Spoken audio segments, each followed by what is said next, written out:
Hello friends, welcome back to our channel.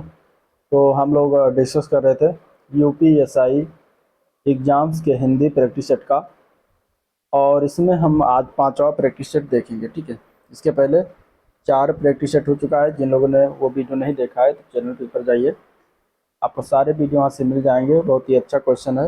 Hindi में अगर देखें तो 40 क्वेश्चन आना है, तो उसी हिसाब से ये देख रहे थे। तो चलिए आज का ये वीडियो शुरुआत करते हैं। आज का प्रैक्टिस सेट देखते हैं और अपने आप को आकलन करिएगा कि आपके कितने क्वेश्चन इसमें 40 में से सही हो रहे हैं।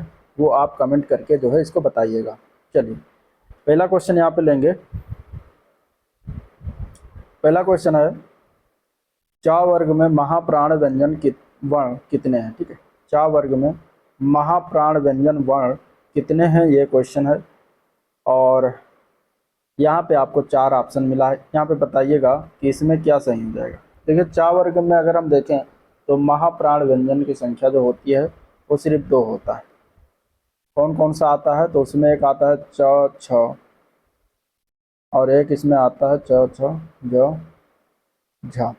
ठीक है, तो यही दो हैं जो महाप्राण व्यंजन के अंतर्गत आते हैं, छ और झ। बाकी इसमें अल्प प्राण है, चा जा और या, ये तीनों अल्प प्राण में आते हैं। ठीक है, तो आंसर क्या हो जाएगा, ए पार्ट हो जाएगा। नेक्स्ट क्वेश्चन, इनमें से कौन सा शब्द जातिवाचक संज्ञा है। जातिवाचक संज्ञा का उदाहरण इनमें से कौन सा है। जातिवाचक संज्ञा वो होता है, संज्ञा वो शब्द होता है जिससे किसी जाति का या वर्ग का बोध होता है, वहाँ पर जातवाचक होता है। तो यहाँ अगर हम देखें तो ये पार्ट हो जाएगा जो मनुष्य दिया गया है। मनुष्य शब्द जो है जातिवाचक है, क्योंकि इससे क्या है, जाति का बोध हो रहा है। तो आंसर यहाँ पे हो जाएगा इसका ए पार्ट। अब मनुष्य के अलावा जातवाचक संज्ञा में पुस्तक, पर्वत, वकील, ये सभी भी आते हैं। ठीक है, चलिए पानी शब्द का वचन क्या बताना, मतलब पानी किस प्रकार में आता है, एक वचन में आता है या जो है बहुवचन में आता है, ये बताना है। तो इसका आंसर क्या हो जाएगा, तो पानी जो शब्द है ये एक वचन में हमेशा प्रयोग किया जाता है। तो आंसर यहाँ पे सी ऑप्शन राइट है। हिंदी में सदैव एक वचन प्रयोग होने वाले अगर हम देखें, ये सदैव एक वचन होता है। जैसे एक वचन में हिंदी में प्रयोग होने वाला स्टील है, स्टील हमेशा एक वचन में ही प्रयोग होता है। दूध हो गया, सोना है, और चांदी हो गया, ये सभी एक वचन में हमेशा प्रयोग किए जाते हैं। लोहा, आग, घी। ठीक है, घी भी एक वचन है, हमेशा एक वचन में प्रयोग किया जाता है। तेल हो गया, प्रेम है। ठीक है, तो ये कुछ शब्द ऐसे हैं जो हमेशा एक वचन में प्रयोग किए जाते हैं, तो उनको आपको याद रखना है। ठीक है, चलिए अगले क्वेश्चन की तरफ बढ़ेंगे। क्वेश्चन नंबर 4, हम ताजमहल देखने जाएंगे, इस वाक्य में हम सर्वनाम का कौन सा प्रकार है। इसमें हम सर्वनाम का कौन सा प्रकार है बेसिकली ये बताना है। तो यहाँ पे आंसर क्या हो जाएगा, तो हम शब्द जो होता है ये पुरुषवाचक सर्वनाम के अंतर्गत आता है। तो आंसर क्या है यहाँ पे, पुरुषवाचक सर्वनाम, जो कि डी पार्ट में दिया गया है। तो डी पार्ट इसका राइट हो जाएगा। ठीक है, डी पार्ट क्या हो जाएगा, इसका राइट हो जाएगा। चलिए नीचे दिए गए शब्द किस गुणवाचक विशेषण के प्रकार के हैं। अच्छा, दानी, न्यायी और कृपालु, ये सभी जो है कौन से गुणवाचक के विशेषण के अंतर्गत आते हैं। देखिए, गुणवाचक के विशेषण का एक प्रकार हो गया, और इसके अंतर्गत जो है गुणवाचक के अंतर्गत भी प्रकार होते हैं। तो उसमें बताना हमें किस प्रकार के अंतर्गत ये सभी शब्द आएंगे। तो गुणवाचक विशेषण यहाँ पे आंसर क्या हो जाएगा, सी ऑप्शन। पहले तो आंसर हो जाएगा इसका जो कि दिया गया है सी पार्ट में। तो सी पार्ट इसका हो जाएगा गुणबोधक गुणवाचक विशेषण, इसका राइट आंसर हो जाएगा। ठीक है, गुणबोधक गुणवाचक राइट विशेषण हो जाएगा इसका। अब देखिए, गुणवाचक विशेषण के 7 मुख्य प्रकार हैं, 7 मुख्य भेद हैं। उसमें आपका आ जाता है कालबोधक, दूसरा आ जाता है स्थान बोधक, तीसरा है आकार बोधक, चौथा है रंग बोधक, पांचवा आ जाता है दशा बोधक, छठवा आ जाता है गुण बोधक, और इसके अलावा सातवां इसमें है द्रष्टव्य बोधक। ये 7 भेद होते हैं इसके गुणवाचक विशेषण के। गुणवाचक विशेषण के 7 भेद होते हैं। तो आंसर यहाँ पे जो ये शब्द सभी है ये गुणबोधक के अंतर्गत आएगा। आंसर सी ऑप्शन राइट है। चलिए क्वेश्चन नंबर 6 है, आच्छादन शब्द में कौन सा उपसर्ग है। ठीक है, आच्छादन शब्द का उपसर्ग बताना, उपसर्ग पहले लगता है। आच्छादन शब्द में उपसर्ग देखेंगे तो यहाँ पे सी हो जाएगा। बड़ा आ जो होता है ये इसमें उपसर्ग लगा हुआ है, तो आंसर यहाँ पे सी ऑप्शन राइट है। ठीक है, चलिए निम्नलिखित में से कौन सा शब्द कृत्रिम का विलोम है? कृत्रिम का विलोम इनमें से कौन सा है बताना। तो देखिए कृत्रिम का विलोम क्या होता है? कृत्रिम मतलब होता है जो मनुष्यों के द्वारा बनाया गया हो, तो आंसर इसका हो जाएगा विलोम प्राकृतिक। प्राकृतिक हो जाएगा, जो कि यहाँ पे ए पार्ट में दिया गया है, तो ए पार्ट इसका राइट है। ठीक है, चलिए जिसके पास कुछ ना हो उसका एक वाक्यांश के लिए एक उपयुक्त शब्द बताना है, क्या हो जाएगा? ये जिसके पास कुछ ना हो उसके लिए वाक्यांश के लिए शब्द होता है अकिंचन। क्या कहेंगे उसको? अकिंचन कहेंगे, तो बी पार्ट में दिया गया है। निरामिष कौन होता है? निरामिष हम उसको कहते हैं जो मांस का सेवन नहीं करता, उसको एक शब्द में हम निरामिष कह देते हैं। ठीक है, कर्जदार मतलब जो कर्ज लिया हो उसको कर्जदार कहेंगे। तो ये हो गया आंसर यहाँ पे बी ऑप्शन। नेक्स्ट क्वेश्चन, उचित विकल्प के साथ रिक्त स्थान की पूर्ति करना है। नरेंद्र दामोदर दास मोदी भारत के वर्तमान प्रधानमंत्री हैं। भारत के राष्ट्रपति प्रणब मुखर्जी ने उन्हें 26 मई 2014 को भारत के प्रधानमंत्री की क्या दिलाई थी? तो प्रधानमंत्री की क्या दिलाया जाता है राष्ट्रपति के द्वारा? तो वो पद की शपथ दिलाया जाता है, तो आंसर यहाँ पे बी ऑप्शन राइट हो जाएगा। ठीक है, चलिए अगला प्रश्न जो होगा 10, 11, 12 ये आपका गद्यांश, इस गद्यांश को पढ़िएगा। यहाँ पे गद्यांश आपके सामने दिया है, वीडियो पॉज करके इसको पढ़ लीजिएगा। हम चलते हैं क्वेश्चन की तरफ। गद्यांश से पहला क्वेश्चन है, शिक्षक वर्ग को कैसे बोलना चाहिए? तो शिक्षक वर्ग को गद्यांश के अनुसार अगर देखें क्वेश्चन नंबर 10 का आंसर हो जाएगा तो डी ऑप्शन है, सोच समझ कर बोलना चाहिए। ठीक है, कैसे बोलना चाहिए? सोच समझ कर बोलना चाहिए। चलिए उपयुक्त गद्यांश का उचित शीर्षक क्या होगा? गद्यांश को जब आप पढ़ेंगे तो इसका शीर्षक निकल के आएगा शब्दों का चयन। मतलब बेसिकली ये गद्यांश जो कहा गया वो शब्दों के चयन से रिलेटेड है, तो आंसर सी ऑप्शन इसका राइट हो जाएगा। बातचीत में किसका आदान प्रदान होता है? तो यहाँ पे क्या आंसर हो जाएगा? बातचीत में अगर हम देखेंगे तो विचारों एवं व्यक्तित्व का आदान प्रदान होता है इस गद्यांश के अनुसार, तो आंसर यहाँ पे ए पार्ट करेक्ट हो जाएगा। ठीक है, चलिए अगला प्रश्न है, जब किसी वाक्य को अर्थों के आधार पर सजाया जाता है तो उसे क्या कहते हैं? तो जब किसी वाक्य को अर्थ के आधार पर सजाते हैं तो उसको हम कहते हैं अर्थ अलंकार। यहाँ पे ए ऑप्शन में दिया गया है, आंसर ए पार्ट हो जाएगा। ठीक है, अब अर्थालंकार के भेद में देखें तो रूपक, उत्प्रेक्षा, उपमा, मानवीकरण, संदेह, भारांतिमान अलंकार ये सभी आते हैं, आंसर ए पार्ट राइट। चलिए निम्नलिखित में से कौन रीतकालीन कब है? इसका आंसर क्या हो जाएगा? रीतकालीन कब की बात करें तो राइट आंसर यहाँ पे डी ऑप्शन। कवि भूषण जो है ये रीतकालीन कब हैं? कवि भूषण रीतकाल के ऐसे कवि हैं जिन्होंने वीर रस की कविताएं लिखकर जो है इन्होंने अपना ख्याति अर्जित किया है। ठीक है, तो ये हो गया। नेक्स्ट क्वेश्चन है, रंगभूमि किस प्रसिद्ध लेखक द्वारा रचित उपन्यास है? रंगभूमि जो है लिखा गया ये प्रेमचंद्र का उपन्यास है लिखित, तो आंसर ए पार्ट राइट है, प्रेमचंद्र। ठीक है, चलिए हरिशंकर परसाई किस तरह के साहित्य रचना के लिए जाने जाते हैं? हरिशंकर परसाई जो है ये व्यंग लिखते हैं, तो आंसर क्या हो जाएगा? यहाँ पे डी ऑप्शन हो जाएगा, व्यंग। व्यंग साहित्य रचना इनके द्वारा लिखा जाता है। ठीक है, तो आंसर यहाँ पे डी ऑप्शन राइट हो जाएगा। अब इनके कुछ प्रमुख साहित्य रचना है जो जो है व्यंग्यात्मक जिसको कह सकते हैं, व्यंग्यात्मक साहित्य रचना है। तो कौन कौन से हो जाएंगे? तो उसमें हो जाएगा आपका पगडंडियों का जमाना, इन्हीं के द्वारा लिखा गया है, पगडंडियों का जमाना। ठीक है, इनके द्वारा रचित है।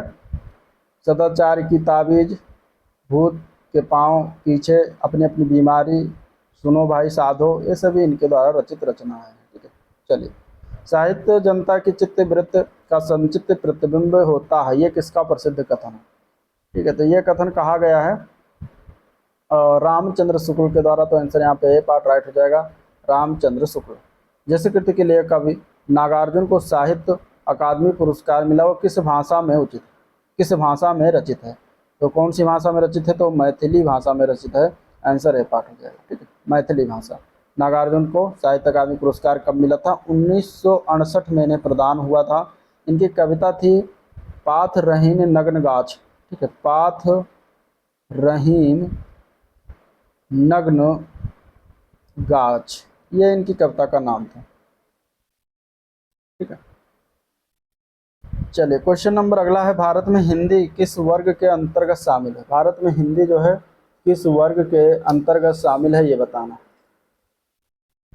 भारत में हिंदी जो है ये राजभाषा वर्ग के अंतर्गत शामिल है, तो यहाँ आंसर क्या हो जाएगा? ए पार्ट राइट हो जाएगा, राजभाषा।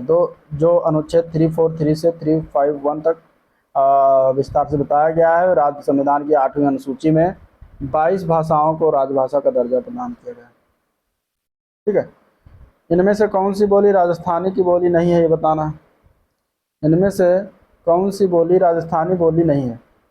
यहाँ पे अगर देखा जाए मारवाड़ी है, मालवी है, मेवाती भी, बुंदेली नहीं होगी, तो आंसर डी हो जाएगा। ठीक है, बुंदेली क्या है, पश्चिमी हिंदी के अंतर्गत आता है। अगले क्वेश्चन की तरफ चलेंगे। दंत वर्तस्य महाप्राण घोष व्यंजन वर्ग का उदाहरण कौन सा है इसमें से। अब इस तरीके से क्वेश्चन पूछा जाता है, आपको इसमें ध्यान में रखना है कि यहाँ पे कौन सा ऐसा वर्ण है जो दंत है, दंत वर्तस्य है, महाप्राण है, घोष व्यंजन है, ये सभी का उदाहरण। तो यहाँ पे हो जाएगा धा।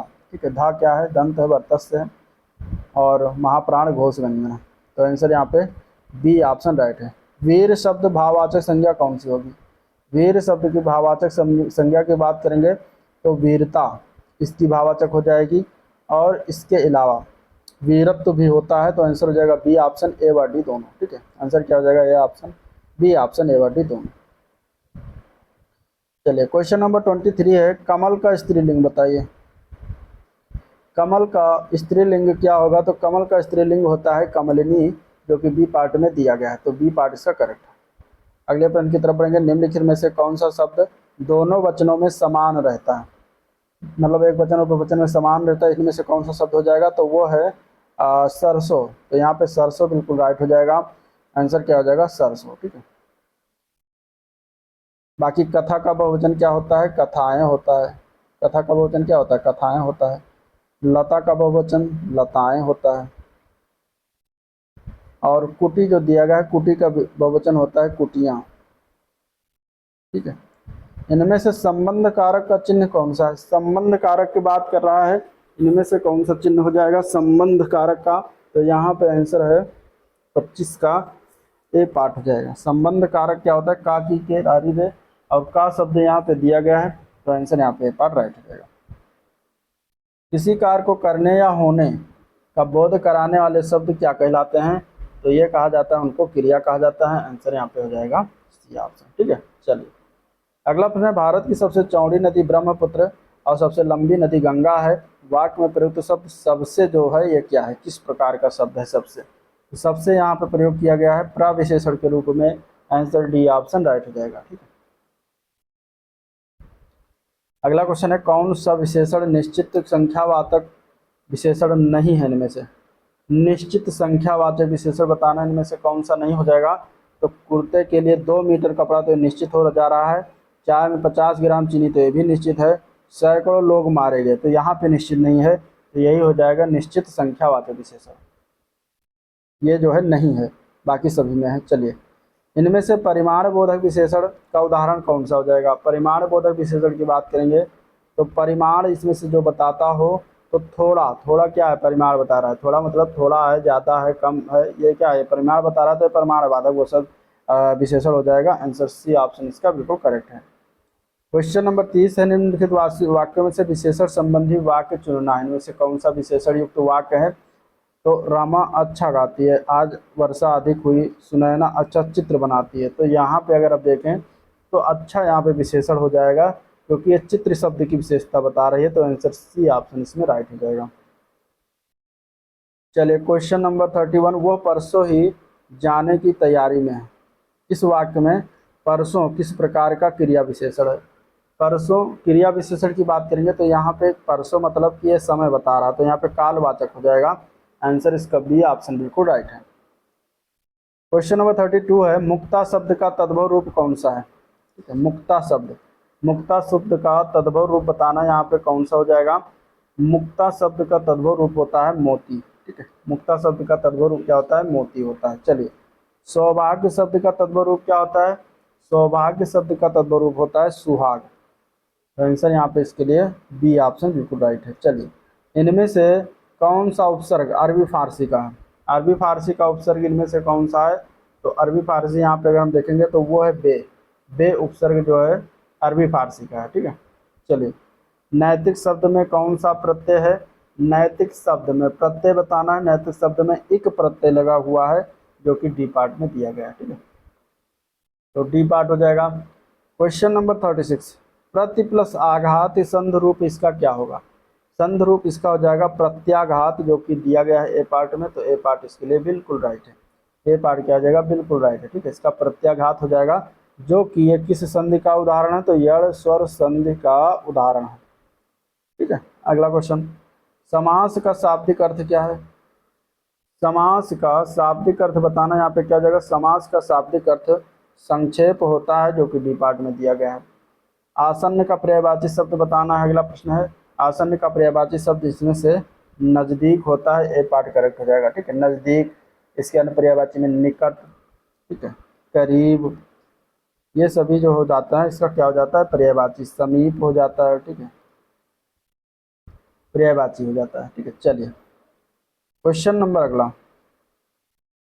इनमें से कौन सा शब्द भाव शब्द का अर्थ नहीं है? भाव शब्द का अर्थ बताना है। तो भाव के अर्थ होता है, भाव का अर्थ विचार होता है, भाव का अर्थ दर है, भाव का अर्थ श्रद्धा है, लेकिन भाव का अर्थ चमक नहीं होता। तो यहाँ पे चमक ही बिल्कुल राइट आंसर हो जाएगा।